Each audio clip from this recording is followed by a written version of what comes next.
Yeah, so isang mapagpalang araw ulit sa lahat ng ating mga farmers dyan. So update lang po ako dito sa ating vertical crab fattening, no?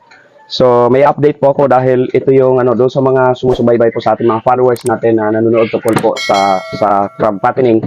So meron pa akong i-update sa inyo at ipapaalam na rin at the same time kung ano yung mga na-experience ko po dito kasi nga sa tagal na nito halos siguro mga 5 months, 6 months mula noong October, no, ay talagang experiment po yung ginagawa ko rito dahil nga una-una ito wala pa naman laman to. Ang may laman lang po dito ito tong buong nasa baba. Ayan. So ito lang ang may laman yan kasi nga experiment po talaga ako rito. Ito lang. Pero unti-unti na po siyang naubos, yung iba nakawala, yung iba wala namang namatay maliban sa ganitong problema. Ito yung ating pag-uusapan ngayon. Okay, so meron po akong isa dito na molting. Yan, nag-molt. Unsuccessful naman po siya, hindi naman nag-success. Yung bao lang ang natanggal, yung kanyang sipit ay hindi po natanggal. So, laging ganito na po ang nangyayari. Ito po ay second molting. Kung mapapansin natin, so nilagay ko siya November, and then nag-molt po siya ng December 8. Halos lahat po ng namamatay ko rito ay second molting. Katulad nito, wala na rin. Patay na rin po to nung nag-molt po siya. Ayan. Second molting niya, 1226. Hindi ko na na-record yung sumunod na molt. Isa yan. Tapos, saan pa ba yun? Dito, to.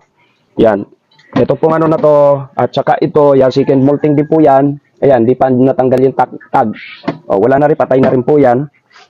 Halos lahat po ng naging problema ko rito, yung second molting na namamatay. Sa unang molt po niya, okay siya. Sa pangalawang molt, ay ang nangyayari po, laging ganito. Ayan.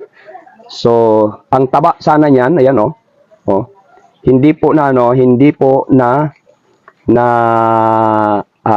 lumabas yung kanyang anong tawag dito? Sipit. So, lagi pong ganito ang problema ko sa pangalawang molt. Ito, ganun din po to, no? So, ang dami na po niyan, halos maubos na yung aking alaga.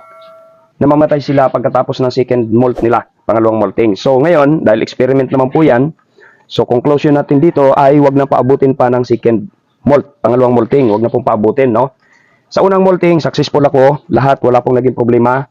Yung pangalawa lang ang nagkaroon tayo ng problema. So, marami pong maging doon sa nakapag-seminar po kasi kami sa sa crab fattening, no? Maging doon sa seminar, talagang sinasabi nila na kung maaari ay wag nang paabutin sa molt yung mag-molt sila, no? Magpalit ng kanilang shell. No, kasi nga daw karamihan ay unsuccessful sila. So nag-research ako, base sa aking research ay kay Google, no, kay Google lang po tayo nagtatanong. Maaari daw kulang sa calcium. So may posibilidad nga na kulang sa calcium. Pero mula po nung ay naglagay na po ako rito isang advice na para daw magparami ng calcium o ng calcium ay maglagay daw dito ng mga tawag dito yung shell ng oyster, no, ng talaba. So kaya ang dami na po niyang nilagay ko diyan. So hanggang ngayon di ko lang alam kung nag-activate na siya kasi hindi naman po dinurog, unti-unti lang, gradual lang daw po ang paglabas ng calcium niyan. Hindi ko dinurog, wag daw durugin. Pero yung mga instant na calcium pwede naman daw durog. Pero hindi po ako nagganon, no? Unti-unti lang ang ginawa ko. So ito nga, and then isa pa sa pagpapakain, maaaring naging isa rin sa naging failure ko sa pagpapakain kasi puro na lamang po protein ang pinapakain ko dito. No, andalang kung maglagay ng shell, which is yun sana yung source ng calcium. And then yun, pinapakain ko naman sila ng shell ng itlog, no, dinurog na itlog.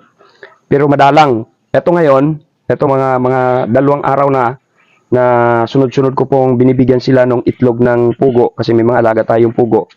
Yung mga hindi napisa, no, yung mga bugok na tinatawag, nilaga ko yon at pinapakain sa kanila. So yun na po yung kinakain nila ngayon 2 araw na yan. Ayan. So kaya doon sa ating mga ka-farmers na nag-aalaga, alam kong maraming sumusubaybay sa crab fattening, no. So kung maaari, huwag na ninyong abutin ng molt, no? Dahil baka maging unsuccessful lang siya. Ito, katulad nito. Lalo na kung nakapagpamolt kayo ng unang beses, huwag nyo na paabutin ng pangalawa, bintahan nyo na agad kung kinakailangan. Ano po? And then, isa pang, siguro, pinakamaganda talaga ay doon ka na lang sa patabain lang talaga, 1-2 buwan. okay na, binta na kung talagang pambinta po ang habol natin. Sa susunod, ganun ang gagawin ko rito kapag ito po nilamnan ko na lahat. No, patabain na lang. And then advice ko kung puro patabain po, no, 1-2 buwan lang magpapataba ka lang and then binta ay siguro pinakamaganda para sa akin, no, sa experience ko ngayon dito sa ating ginawa na mula October, no, ano na ngayon, March, October, November, December, January, February, March, so 5 buwan, ano po, 5 buwan na tong nag-observe ako nito sa ating mga alaga na to. Siguro pinakamaganda kung patabain ay huwag kang bumili ng mababa sa 200 grams. No? Yun yung advice ko, ha.